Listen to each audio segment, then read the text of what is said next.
My name is Sierra Turner, 29 years old, and until last month I was planning what I thought would be the happiest day of my life. After 3 wonderful years with Jeremy, my interior design business thriving, and my parents initially supporting our marriage, everything seemed perfect. Our families have a tradition of grand weddings, and mine would be no exception. Until that fateful dinner when my father slammed his fist on the table and announced, "We are not paying for this circus." Before I share how this devastating moment changed my life forever, let me know where you are watching from and hit that like and subscribe button if family drama hits close to home. Jeremy and I met at a design exhibition in downtown Portland 3 years ago. I was showcasing my first professional interior design portfolio, nervous and excited as potential clients browsed through my work. He was there representing his small but growing art gallery, displaying pieces from local artists. Our booths were positioned across from each other, and I kept catching him glancing my way with a warm smile that made my heart flutter. During a quiet moment, he approached my booth, complimenting my use of sustainable materials in modern design concepts.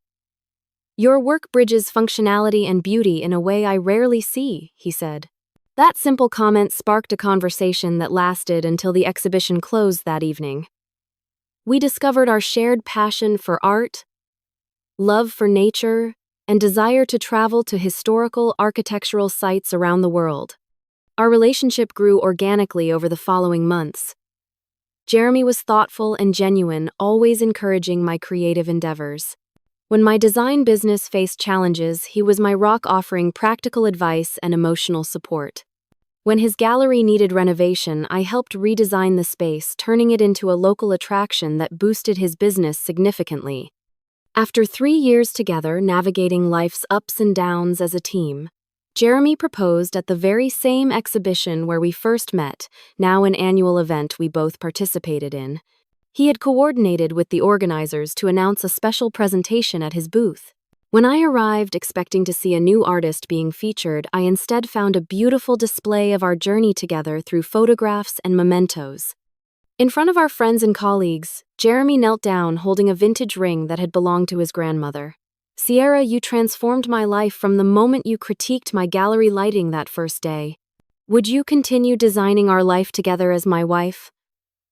I was overwhelmed with emotion, tears streaming down my face as I nodded and whispered, "Yes," before finding my voice to say it louder, prompting applause from the crowd around us. The ring held special significance beyond its family history. Jeremy had worked with a local jeweler to incorporate small, sustainable elements that reflected my design philosophy, making it uniquely ours while honoring tradition. It was perfect, just like the moment. That weekend, we visited my parents to share our news. My mother Diana squealed with delight, embracing me with tears in her eyes. "My beautiful daughter is getting married," she kept repeating, examining the ring and asking about proposal details. My father Richard, typically reserved with his emotions, clapped Jeremy on the shoulder with a genuine smile. "Welcome to the family, son," he said with uncharacteristic warmth. My younger sister, Alexis, immediately started discussing bridesmaid dresses and bachelorette party plans, her enthusiasm contagious. To celebrate our engagement, my parents hosted a special dinner at their home the following weekend. The table was decorated with flowers, candles, and my mother had prepared all my favorite dishes. During dessert, my father raised his glass for a toast. To Sierra and Jeremy, he began, his voice uncharacteristically emotional. "As the father of the bride, I have the honor and privilege of giving my daughter the wedding she deserves. Jeremy, I see how happy you make my daughter, and that means everything to a father." He turned to me, his eyes sincere.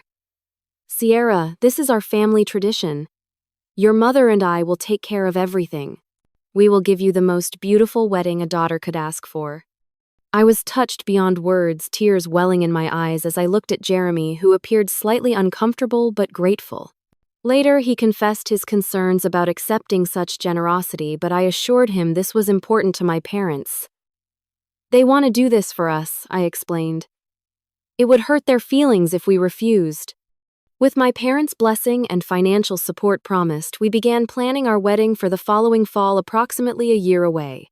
We compiled an initial guest list of around 150 people, including family, friends, and some business associates. My mother suggested we hire a professional wedding planner to help coordinate everything, and my father agreed it would be wise given the size of the event. Everything seemed perfect. My design background meant I had clear visions for the aesthetic elements. Jeremy's artistic connections offered unique opportunities for entertainment and decor, and my parents' support meant we could create the celebration of our dreams without financial strain. Little did I know that this harmony would soon fracture in ways I never could have anticipated. Our wedding planning began in earnest about 11 months before our planned date. My first priority was securing the perfect venue, as I knew the best locations booked quickly, especially for fall weddings with their beautiful foliage and comfortable temperatures. I researched extensively and narrowed our options to 3 potential venues: Lakeside Gardens with its waterfront views and classic architecture, Pinewood Manor, a historic estate with charming gardens, and my personal favorite Rosewood Estate, a renovated 19th century mansion with stunning grounds and a versatile indoor space that would allow me to truly customize our wedding design. My father agreed to accompany me to visit these venues, which initially touched me. I thought it showed his investment in our special day. At Lakeside Gardens, he asked appropriate questions about capacity and amenities, though I noticed him checking his watch several times during the tour. By the time we reached Pinewood Manor, his patience seemed to be wearing thin, and he interrupted the coordinator multiple times to ask about pricing details rather than letting me inquire about design possibilities. When we arrived at Rosewood Estate, I was immediately captivated by its grandeur and potential. The estate owner, Vincent Blackwood, personally gave us the tour, passionately describing the property's history and recent renovations. While I was envisioning our ceremony in the garden and reception in the beautifully restored ballroom, my father was conspicuously checking his emails and sighing audibly. When Vincent excused himself briefly, my father turned to me. "How much longer is this going to take, Sierra? I have actual work to get back to." His comment stung, but I dismissed it as simple impatience rather than a sign of deeper issues. "Just a few more minutes, Dad. This place is perfect. Do you not think so?" He glanced around non-committally. "It seems expensive. There are perfectly good hotel ballrooms that would cost half as much."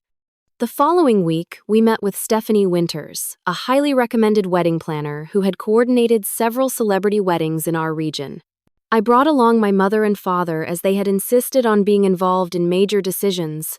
Stephanie presented various package options and themes, skillfully asking questions to understand our vision. While I discussed color schemes and atmosphere, my father repeatedly steered the conversation toward costs. "And how much would that flower arrangement run?" he would interject when I mentioned liking a particular centerpiece idea in her portfolio. "Is there a cheaper alternative to that type of lighting?" After Stephanie presented a comprehensive overview of services, my father frowned. "This all seems excessive. For one day, does it not?" I tried to lighten the mood. "Well, hopefully it is just one day in our lives, Dad. Most people only plan to get married once."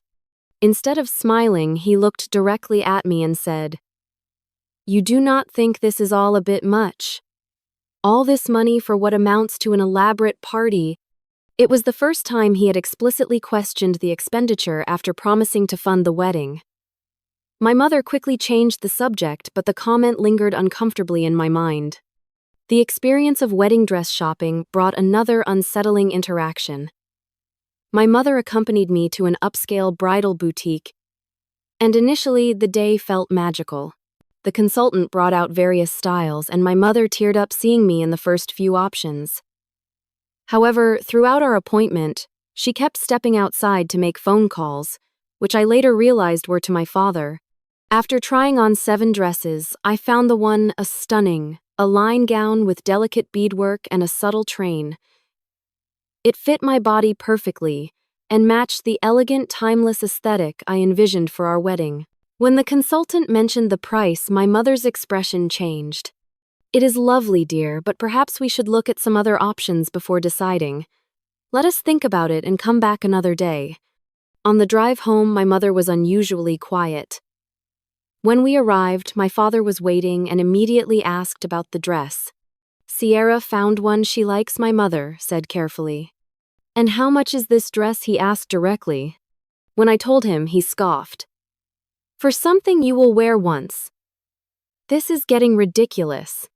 That weekend, we invited Jeremy over for dinner with my family, hoping to discuss wedding details together. The evening started pleasantly enough, with my sister keeping conversation flowing with questions about Jeremy's gallery and upcoming exhibitions. However, halfway through the main course, my father cleared his throat and fixed Jeremy with an evaluating gaze. So, Jeremy, he began in a tone I had heard him use in business negotiations. You work in the art industry. How much does a gallery owner like yourself make in a year? The table fell silent. Jeremy looked startled but maintained his composure. My gallery is doing well, sir. We have been growing steadily for the past few years. That is not what I asked, my father pressed. I asked for numbers. What is your annual income? Jeremy glanced at me, clearly uncomfortable but trying to be respectful. With respect, sir, I maintain separate finances from Sierra, but we have discussed our financial situation thoroughly and are comfortable with our future together. My father's expression hardened. So you are counting on her income then? Or perhaps on our contributions?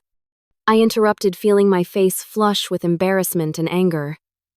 Dad, that is completely inappropriate. Jeremy and I are both successful in our fields. We do not need to justify our finances to you. The remainder of dinner was painfully awkward.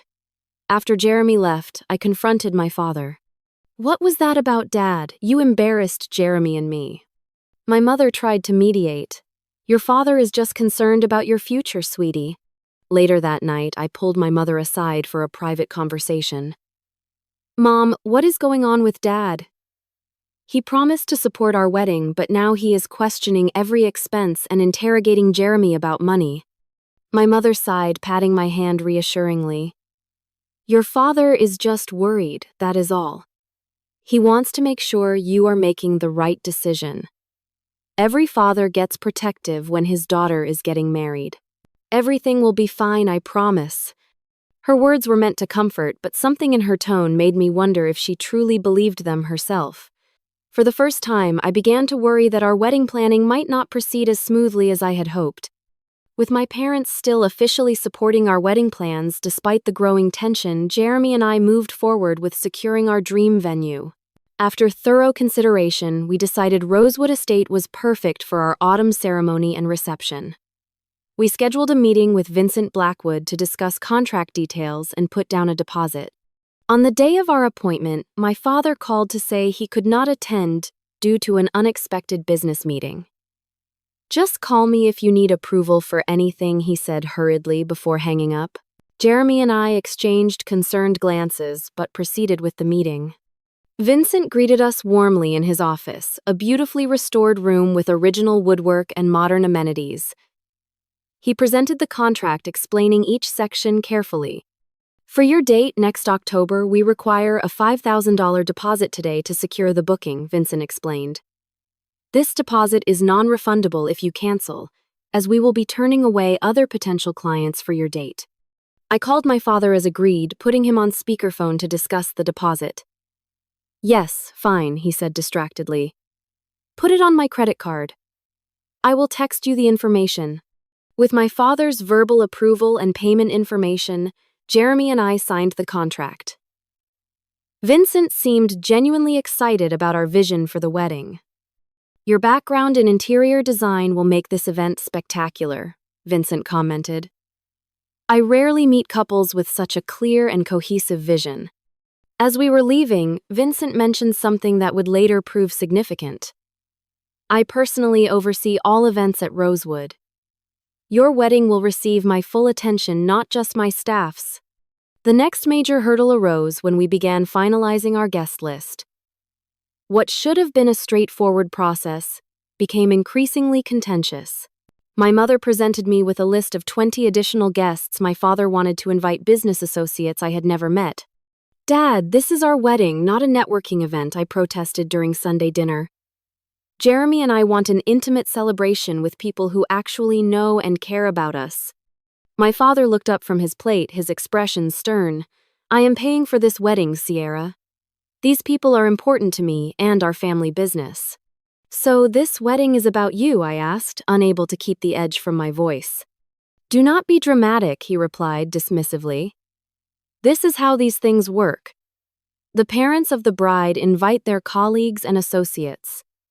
It is tradition. It is outdated tradition, I countered. And you promised this wedding was for us, not for your business connections. He set down his fork with a clatter. This wedding is costing me a small fortune. The least you can do is accommodate a few guests who might actually be useful to our family's future. The argument ended with me reluctantly agreeing to add 10 of his business associates to the guest list, a compromise that left neither of us satisfied. Later that evening, Jeremy tried to comfort me. It is not worth fighting with your parents over a few extra guests, he said softly. We will still have our perfect day. I nodded, but the interaction had left me unsettled. It was becoming clear that my father viewed his financial contribution as purchasing control over our wedding decisions. The next conflict erupted over the menu selection. Jeremy and I had envisioned a creative, personalized menu that reflected our first dates and favorite shared meals. We wanted food stations rather than a formal sit-down dinner, allowing guests to mingle and enjoy variety. When we presented this idea to my parents, my father immediately objected. No. We need a proper sit-down dinner with prime rib and salmon options. Food stations look cheap and disorganized. But Dad, food stations can actually be more expensive than traditional service, I explained, and they reflect our style better. If I am paying, we will have proper table service, he insisted. Your artistic ideas are fine for your little design projects, but a wedding is a formal occasion. His dismissal of my professional expertise stung. My little design projects have been featured in regional magazines, I reminded him, trying to keep my voice level. This is not about your career, Sierra. This is about what is appropriate for a wedding. When you pay for your own events, you can serve food however you want. My mother, who had initially supported many of our ideas, began to side more consistently with my father. During a call about floral arrangements, she sighed when I described the wildflower aesthetic I preferred. Honey, perhaps we should consider more traditional arrangements. Your father is being very generous with this wedding budget. We should be grateful and compromise on some things. Compromise seems to mean doing everything his way, I replied, frustration mounting. He is your father, and he loves you, she said, her tone carrying a warning. You should appreciate that he and I are paying for this beautiful wedding. A week later, during a meeting with Stephanie, our wedding planner, she pulled me aside while Jeremy was discussing music options with the potential DJ. Sierra, I have been doing this for 15 years, she said quietly. I have seen this dynamic before. When parents are paying, they often feel entitled to make the decisions. Sometimes it helps to have an honest conversation about expectations and boundaries before things escalate further. They promised this wedding was for us, I said, hearing the hurt in my own voice. I know, she replied sympathetically. But money and family emotions are a complicated mix. Consider talking with them about what decisions are most important to you and where you are willing to compromise. That evening, Jeremy and I had a serious discussion about the growing tension. We sat on our small apartment balcony, the spring evening still carrying a slight chill, as we sipped tea and faced the reality of our situation. I hate seeing you stressed like this, Jeremy said, taking my hand. Maybe we should consider paying for the wedding ourselves. We could scale back, do something smaller but completely ours. We would lose the deposit at Rosewood, I pointed out, and we would have to wait longer to save enough. It might be worth it for your peace of mind, he suggested. Your relationship with your parents is more important than one day, no matter how special. I leaned against his shoulder, considering his words. Let me try talking to them one more time.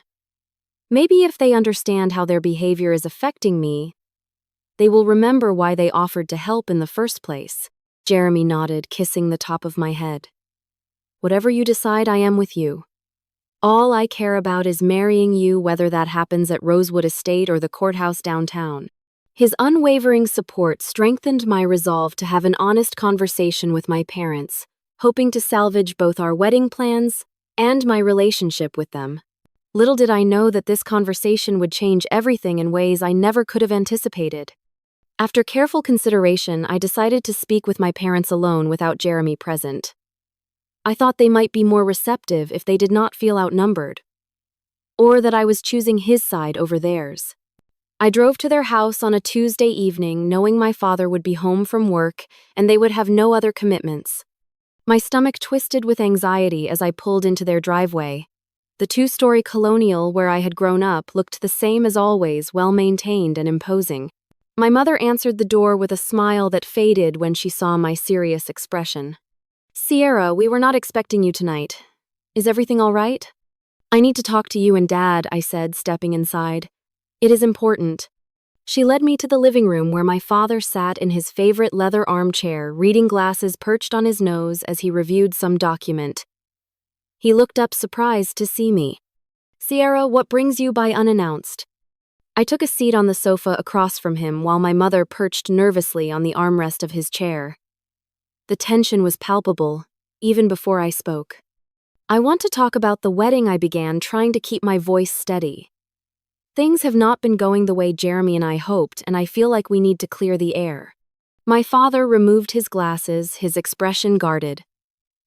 "What seems to be the problem?" Taking a deep breath, I continued. "When you offered to pay for our wedding, it seemed like a wonderful gift. But since then, it feels like every decision has to meet your approval. I feel like Jeremy and I have no say in our own wedding day." "That is not fair, Sierra," my mother interjected. "We have agreed to many of your ideas." "Only the ones Dad approves of," I countered. "Look, I understand that since you are contributing financially, you want some input. But this is still our wedding, and lately it feels like Dad is treating it like a business transaction where he has the controlling interest." My father's jaw tightened. "We are spending a considerable amount of money on this event. Of course we should have input." "Input is different from control," I explained. "And if this arrangement is not working, Jeremy and I are prepared to take over the financial responsibility ourselves. We would rather have a smaller wedding that reflects who we are than a lavish event that feels like someone else's vision." I expected resistance, perhaps even anger, but what happened next caught me completely off guard. My father slammed his palm down on the side table, causing both my mother and me to jump. "I have had a long conversation with Jeremy's father," he announced, his voice cold. My confusion must have shown on my face. "You talked to Mr. Hayes when why?" "Because that is what responsible parents do," he replied. "And what I discovered was very interesting. Did you know his family nearly went bankrupt 5 years ago? His father made some questionable investment decisions, and they lost almost everything." My heart sank. Jeremy had shared this difficult chapter of his family's history with me early in our relationship. His parents had indeed faced financial hardship, but they had worked incredibly hard to rebuild their lives. Jeremy had even postponed his own education to help support them during that time, something I deeply respected. "I know about that," I said quietly. "Jeremy told me everything." "Did he tell you that his gallery is barely breaking even? That he had to take out loans to keep it afloat last year?" My father leaned forward, his expression hard. "He is marrying into a financially stable family, Sierra. Do you not see the pattern? He is targeting you for your money, or rather for my money." The accusation was so absurd that for a moment I could not speak. Jeremy was one of the most hard-working, independent people I knew. He had built his gallery from nothing, refusing help even when it was offered. "That is completely untrue," I finally managed to say. "Jeremy has never asked me for money. He has never even let me help with his business, even though I have offered. He is proud, Dad. Too proud sometimes." "All men are proud in public," my father scoffed, "but I see what he is doing. This wedding, the venue, the guest list, all of it screams someone trying to elevate their social position. You are the one who insisted on the expensive venue and formal dinner, I exclaimed, incredulous at the twisted logic. To my shock, my mother spoke up next, her voice uncharacteristically harsh. Sierra, your father and I have done extensive research on Jeremy and his family. We have been in this world longer than you have. We recognize when someone is not being genuine. What are you talking about? What research? I demanded. We hired someone to look into his background, my father admitted, without a hint of remorse. His business is struggling more than he has let on. His credit score is concerning. He is not the successful gallery owner he pretends to be. I felt physically ill at this invasion of privacy. You investigated my fiancé. Without telling me. We are protecting you, my mother insisted. You are blinded by love, but we see the reality. He is not good enough for you, Sierra. He does not have the means to give you the life you deserve. The life you think I deserve, I corrected, my voice shaking with anger. I do not care about any of that. I love Jeremy for who he is, not his bank account.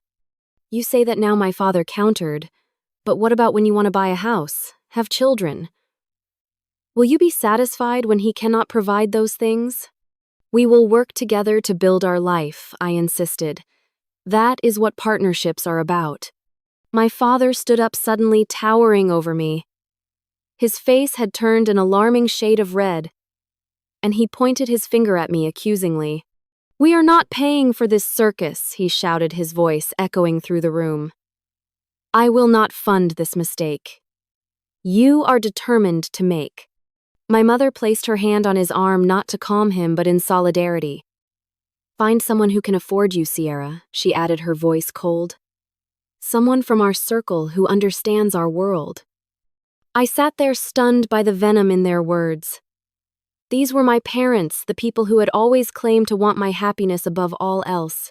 Now they were revealing conditional love I had never seen before, tied to social status and financial considerations I had never valued. After a moment of stunned silence, I stood up, surprising myself with how calm I felt despite the storm raging inside me. I understand, I said simply. You understand what my father demanded, perhaps expecting me to beg or argue further. I understand who you really are now, I replied softly, and I understand what I need to do. I walked out without another word, ignoring my mother calling my name. The drive home was a blur of tears and disbelief. When I arrived at our apartment, Jeremy took one look at my face and immediately wrapped me in his arms. Through broken sobs, I recounted everything, including the hurtful accusations and the shocking revelation that they had investigated his background. Instead of anger, Jeremy's response was filled with concern for me. I am so sorry they hurt you like this, he whispered, stroking my hair. We will figure this out together, I promise. That night, as I lay awake in Jeremy's arms, I realized that while my parents had just canceled our wedding venue and financial support, they had revealed something far more valuable, the truth about their conditional love and their willingness to manipulate and control rather than support my happiness. It was a painful revelation, but one that would ultimately lead to unexpected developments and a stronger future than I could have imagined. Neither Jeremy nor I slept much that night. We stayed up talking, processing the shocking confrontation with my parents, and discussing our options moving forward. By dawn, we had made some difficult but necessary decisions. We should cancel the Rosewood reservation, Jeremy said, his voice gentle but firm. We will lose the deposit, but we need to start fresh on our own terms. I nodded, feeling a mix of sadness and relief. You are right. And we should plan something smaller, something we can afford ourselves. What about a small ceremony at Riverside Park, Jeremy suggested, where we had our 1-year anniversary picnic? It would be meaningful and beautiful. The thought of a simple, intimate ceremony surrounded only by people who truly supported us brought the first genuine smile to my face since the previous evening. I love that idea. As soon as business hours began, I called Rosewood Estate to cancel our reservation. Vincent Blackwood himself answered the phone, his warm voice immediately bringing back memories of our excited planning sessions. Rosewood Estate, Vincent, speaking. Hello, Vincent. This is Sierra Turner. I am calling about my wedding reservation for October 12th. Sierra, wonderful to hear from you. How can I help with your plans today? I swallowed hard before responding. Actually, I need to cancel our reservation. Some circumstances have changed, and we will not be able to proceed with our event at Rosewood. There was a brief silence before Vincent spoke again, his voice concerned. I am sorry to hear that. May I ask what happened? Perhaps there is a solution we have not considered. Something about his genuine concern broke through my composed facade. My parents were funding the wedding, but they have withdrawn their support. They do not approve of my fiancé's financial situation. Another pause, longer this time. I see Vincent finally said, his tone shifting from professional to personal. If you do not mind my asking, do you and your fiancé still want to get married? Absolutely, I replied without hesitation. We will just have a much smaller ceremony elsewhere, something we can afford ourselves. Sierra, would you mind if I shared something personal with you? Vincent asked unexpectedly. Of course not. 30 years ago, I was in your fiancé's position, he began. I wanted to marry the love of my life, but her parents thought I was beneath their daughter. I was just starting in the hospitality business, working long hours for little pay while her family owned 3 successful restaurants. They offered to pay for a lavish wedding, but only if she chose someone else. My breath caught. What happened? We eloped, he said with a soft chuckle. Her parents did not speak to us for 2 years. But eventually they saw how happy she was, how hard I worked to build this business. Now we host family gatherings here every holiday. That is a beautiful story, I said, genuinely touched. The point is, sometimes the people who love us most can hurt us deepest, Vincent continued. They think they are protecting us, but they are actually protecting their own vision of what our lives should be. As his words sank in, Vincent surprised me with an unexpected proposal. Sierra, I am going to do something I have never done before. Rosewood will refund your deposit in full. What? But the contract clearly states it is non-refundable, I protested, shocked by his offer. Yes, but I own this place and I make the rules, he replied with a smile in his voice. But that is not all. I would like to offer you and Jeremy our Maple Garden package at our minimum cost. No profit margin, just enough to cover our expenses. I was speechless for a moment. Vincent, that is incredibly generous, but I cannot accept that. Your business would lose money. Not at all, he countered. I built this place from nothing, and now it is quite successful. I can afford to help one couple who reminds me so much of my wife and myself all those years ago. Besides, your design background and Jeremy's artistic connections would make for a wedding that would be featured in magazines, bringing Rosewood valuable publicity.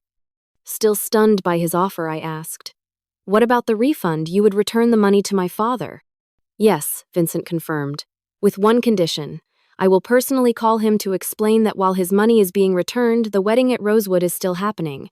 I will not mention the discount, of course. Just that the venue has made other arrangements directly with you. I could hardly believe what I was hearing. Why would you do this for us? Because 30 years ago, someone took a chance on me when my future-in-laws thought I was nothing, Vincent explained. And because I believe in true partnerships, not marriages based on financial statements. The look on your faces when you toured this property told me everything I needed to know about your relationship. After discussing the details further and consulting with Jeremy, who was equally amazed by Vincent's generosity, we accepted his extraordinary offer. The wedding was back on, albeit in a modified form that we could supplement with our own savings. True to his word, Vincent called my father later that day. I was not present for the conversation, but Vincent later told me it went exactly as planned. My father was initially confused about why the venue owner was calling him directly, then shocked to hear about the refund, and finally furious when Vincent explained that the wedding would proceed without his financial involvement. The consequences of that call came swiftly. My phone rang less than an hour later, my father's name flashing on the screen. Bracing myself, I answered. "What have you done?" he demanded, without preamble, his voice tight with anger. "Hello to you too, Dad," I replied calmly. "Do not be smart with me, Sierra. Why did the owner of Rosewood call me? What did you tell him?" I simply explained that you were no longer funding our wedding, I answered. He made his own decisions after that.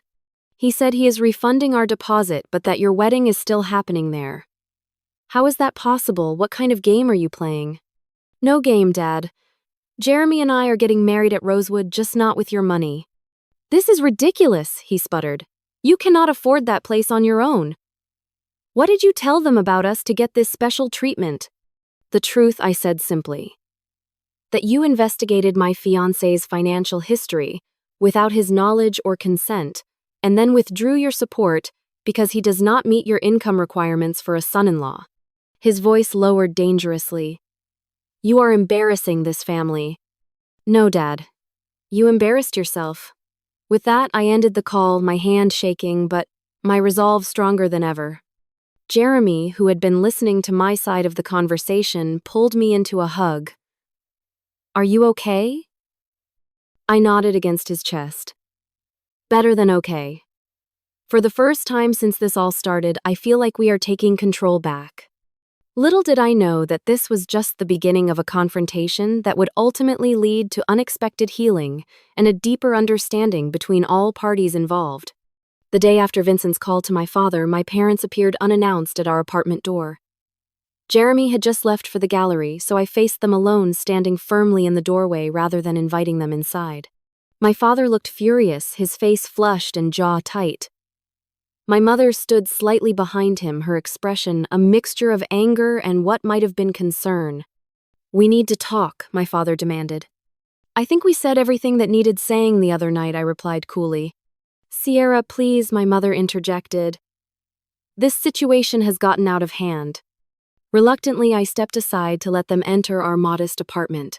My father immediately began pacing our small living room, taking in the art pieces Jeremy had collected and the design elements I had carefully integrated into our home. What exactly did you tell the owner of Rosewood? He asked, turning to face me. He was incredibly rude on the phone, suggesting we had somehow wronged you. I told him the truth, I replied, that you withdrew your financial support because you do not approve of Jeremy's income level. You are making us look terrible to strangers, my father exclaimed. Do you have any idea how embarrassing that call was? He practically accused me of trying to buy my daughter a different husband. And is that not exactly what you were trying to do? I challenged. You literally told me to find someone who could afford me. As if I am a luxury item rather than a person with her own heart and mind. My mother stepped forward. Sierra, you are twisting our words. We only want what is best for you. No, I countered firmly. You want what you think is best for me. There is a huge difference. Before my mother could respond, the apartment door opened and Jeremy entered, stopping short when he saw my parents. His expression shifted from surprise to determination as he moved to stand beside me. Richard, Diana, he acknowledged them with a nod. I came back because I forgot some paperwork, but I am glad you are here. We should clear the air. My father turned to Jeremy, his posture confrontational. You have turned my daughter against us. Jeremy remained calm. I have done nothing of the sort. Sierra makes her own decisions. She always has, which is one of the many reasons I love her. You are manipulating her, my father insisted, making her choose between her family and you. No, sir, Jeremy replied firmly. You did that when you investigated me without my knowledge and then tried to cancel our wedding based on your findings. Sierra and I were planning a life together. You are the ones who presented an ultimatum. My mother looked uncomfortable. We were only trying to protect her. From what Jeremy asked. From a man who loves her more than anything. Who supports her dreams and ambitions. Who would never ask her to be anything other than exactly who she is. For the first time, I saw my mother truly looking at Jeremy, seeing beyond her preconceptions and my father's influence. My family did struggle financially, Jeremy continued, addressing the unspoken accusation hanging between them. My father made some poor investments and we lost nearly everything. But do you know what that taught me? The value of hard work, resilience, and that money does not define a person's worth. He took a step closer to my parents. I rebuilt my life from nothing. My gallery may not be hugely profitable yet, but it grows every year. I have never taken a handout, and I certainly did not pursue Sierra for her family's money. In fact, until this wedding planning began, I had no idea of your financial situation beyond knowing you lived comfortably. As Jeremy spoke, the apartment door opened again, startling all of us. Vincent Blackwood stood in the doorway looking slightly embarrassed. "I am so sorry to interrupt," he said. "The building manager let me in. I wanted to drop off some revised paperwork for Sierra and Jeremy, but I can come back later." My father stared at Vincent in disbelief. What are you doing here?" Vincent straightened, extending his hand to my father. "Mr. Turner, I believe we spoke on the phone yesterday. I am Vincent Blackwood, owner of Rosewood Estate." My father ignored the outstretched hand. "I know who you are. What I do not understand is why you are inserting yourself into a family matter." "I did not intend to," Vincent replied, lowering his hand but maintaining his dignified composure. But when Sierra called to cancel her wedding, something in her story resonated deeply with me. "This is completely unprofessional," my father fumed. Perhaps Vincent acknowledged, but sometimes human decency trumps business protocol. He turned to include all of us in his gaze. "May I share something with you, Mr. Turner?" Without waiting for permission, Vincent continued. 30 years ago, I was in Jeremy's position. I fell in love with a woman whose parents thought I was beneath their family's status. Her father was a successful restaurateur while I was just starting out in the hospitality business with more dreams than dollars. My father's expression remained stony, but he did not interrupt. "Her parents did everything they could to break us up," Vincent went on. "They investigated my finances, criticized my ambitions, even tried to introduce her to more suitable men." "Sound familiar?" My mother shifted uncomfortably while my father's jaw tightened further. "We married anyway," Vincent said with a gentle smile. "Against their wishes, with just a few friends present. Her parents refused to attend. They did not speak to us for 2 years. "Is there a point to this story?" my father asked tersely. "Yes," Vincent replied. 2 years after our wedding, her father had a heart attack. Despite everything, my wife rushed to his side. During his recovery, he got to know me, really. Know me, not just my bank statement. He saw how happy his daughter was, how hard I worked, how much we loved each other. Vincent's eyes met my father's directly. Before he died 10 years later, he told me his greatest regret was missing our wedding and wasting 2 years of relationship because of his pride and preconceptions. The room fell silent as Vincent's words hung in the air. After a moment, he continued more gently. "Mr. Turner, I see a lot of myself in Jeremy, and frankly, a lot of my father-in-law in you. You are a successful man who worked hard to provide for your family. You want to protect your daughter from hardship. That comes from love, misguided though your actions may be." To my astonishment, my father did not immediately dismiss Vincent's words. Instead, he sank onto our sofa, suddenly looking older and more vulnerable than I had ever seen him. "I just want her to have an easier life than I did," he said quietly, almost to himself. "When I was starting out, Diana and I struggled so much. There were nights we could not pay the heating bill. Times we had to choose between medicine for Sierra and paying the rent." I stared at my father in shock. He had never shared these details of their early life before. "I promised myself my daughter would never know that kind of worry," he continued. "Never have to count pennies or lie awake wondering how to make ends meet." My mother moved to sit beside him, taking his hand. "We only wanted to protect you from the struggles we faced," she said, looking at me with tears in her eyes. For the first time, I understood their perspective, even if I did not agree with their methods. "Dad, Mom, I appreciate that you wanted to shield me from hardship. But trying to control who I love is not protection, it is possession." Jeremy knelt in front of my parents, a gesture of both humility and determination. "I cannot promise we will never struggle financially. No one can predict the future. But I can promise that I will always put Sierra's happiness and well-being first. We will face whatever comes together as partners." My father looked at Jeremy for a long moment, really seeing him perhaps for the first time. You really love her that much? Enough to face her angry father and stand your ground? Jeremy nodded without hesitation. I would face anything for her. Something shifted in my father's expression, a subtle softening around the eyes.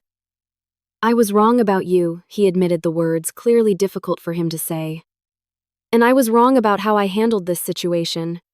Vincent, who had been quietly observing, smiled gently. It takes a strong man to admit when he is wrong, Mr. Turner. Stronger than one who never makes mistakes. My father stood and extended his hand to Jeremy, who rose to accept it. I cannot promise I will not worry about my daughter's future, my father said. That is a father's prerogative. But I can promise to respect your relationship and support your marriage. The tension that had filled our small apartment began to dissipate, replaced by cautious hope. My mother wiped tears from her eyes and embraced me tightly. I am so sorry, sweetheart, she whispered. We got so caught up in our fears that we forgot what truly matters, your happiness. As Vincent prepared to leave, having witnessed the beginning of our reconciliation, my father stopped him. Thank you, he said simply, for sharing your story and for giving my daughter and future son-in-law a chance when I failed to do so. Vincent nodded in acknowledgement. Sometimes we all need a reminder of what truly matters in life. It is never the size of a bank account or the prestige of a job title. It is always the love we give and receive. As the door closed behind Vincent, I looked around at my parents and Jeremy, feeling as though we had all just weathered a terrible storm and emerged battered but intact on the other side. There was still healing to be done, trust to be rebuilt, but the foundation for reconciliation had been laid thanks to the unexpected intervention of a stranger who recognized in our story echoes of his own past. 6 months later, on a perfect October day with leaves of gold and crimson creating a natural cathedral in the gardens of Rosewood Estate, I stood with my father at the entrance to the aisle. The venue was not as lavish as originally planned, but it was beautiful in a more meaningful way. Jeremy and I had worked with Vincent to create a celebration that truly reflected our values and relationship, spending our own money alongside the discounted rate Vincent had honored. My father, looking distinguished in his tuxedo, held my arm with a gentleness that conveyed both pride and remorse. In the months since our confrontation, we had engaged in many difficult but healing conversations. He had come to know Jeremy as a person, not just a financial statement, and had even invested in expanding Jeremy's gallery, not as a controlling gesture, but as a genuine vote of confidence in his business acumen. You look beautiful, Sierra, my father said, his voice thick with emotion. I am so sorry I almost ruined this day for you. I squeezed his arm reassuringly. But you did not ruin it. In a strange way, what happened made today more meaningful. We are all here because of choice and love, not obligation. As the music began and we started our walk down the aisle, I saw Jeremy waiting for me, his eyes filled with love and promise. Our journey to this moment had been unexpectedly tumultuous, but we had emerged stronger both as a couple and as part of a newly configured family dynamic. The ceremony was simple but profound, with vows we had written ourselves that acknowledged both the easy and difficult aspects of commitment. When the officiant pronounced us married, the applause from our truly supportive guests felt like a healing balm after months of tension and uncertainty. During the reception held in Rosewood's beautifully restored ballroom, my father requested the microphone for a toast. I felt a momentary flutter of anxiety, wondering what he might say, but Jeremy squeezed my hand reassuringly. My father cleared his throat, looking out at the gathered guests, many of whom knew nothing of the drama that had preceded this day. When my daughter was born, he began, I made a silent promise to protect her from all hardship and pain. As she grew, I thought I knew what was best for her, what would make her happy and secure. He paused, his eyes finding mine. I was wrong. A murmur rippled through the crowd at this unexpected admission. I nearly lost my daughter because I could not see beyond my own fears and preconceptions, he continued. I thought love was about control and protection, but Sierra and Jeremy taught me that real love is about trust and acceptance. He raised his glass toward us. To my daughter and new son-in-law, thank you for your forgiveness and for teaching this old man that happiness cannot be purchased or planned, only recognized and cherished when it appears. May your marriage be filled with the wisdom and compassion you have already shown to this imperfect father. Tears streamed down my face as I embraced my father, feeling the last walls between us crumble. My mother joined our embrace, whispering apologies and love in my ear. In the months that followed our wedding, the healing continued. My parents and Jeremy's family, initially awkward around each other, gradually developed a genuine friendship based on their shared love for us and their belated recognition of how similar their life journeys had actually been. Jeremy and I channeled our creative energies into launching a joint venture, a design studio that combined my interior expertise with his artistic connections.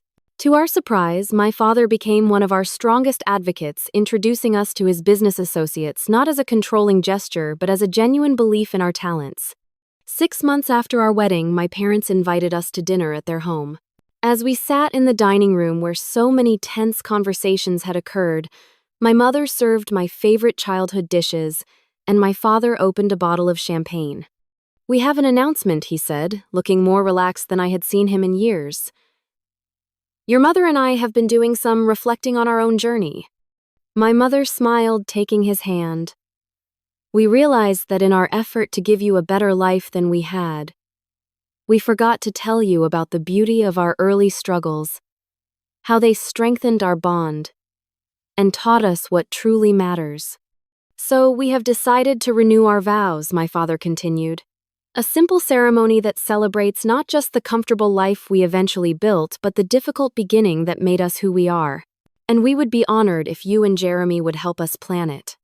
The request brought fresh tears to my eyes, representing as it did a complete reversal of the control dynamics that had caused so much pain. "We would love to," I replied, feeling Jeremy's supportive hand on my shoulder. A year after my wedding day, as I sit reflecting on the journey we have all taken, I am struck by the profound lessons learned through conflict and reconciliation. I learned that sometimes those who love us most can hurt us deepest often, because their fear of our pain blinds them to our strength. I discovered that standing firm for your own truth, even when painful, ultimately creates more authentic relationships than acquiescence ever could. Most importantly, I realized that true family bonds are not about control or conditions, but about growing together through conflict and forgiveness, allowing each member the dignity of their own path, while providing support rather than direction. If my story resonates with you, perhaps you are facing your own family conflicts or conditional relationships. Remember that boundaries are acts of love both for yourself and for those who need to learn to respect your autonomy. And sometimes the most loving thing you can do for someone trying to control you is to lovingly refuse to be controlled. Have you ever had to stand up to family members who thought they knew what was best for you? I would love to hear your stories in the comments below. And if this journey touched your heart, please like, subscribe, and share with someone who might need to hear that standing in their truth is not selfish, but necessary for authentic relationships to flourish. Thank you for witnessing my story, and may your own relationships grow stronger through honesty and mutual respect.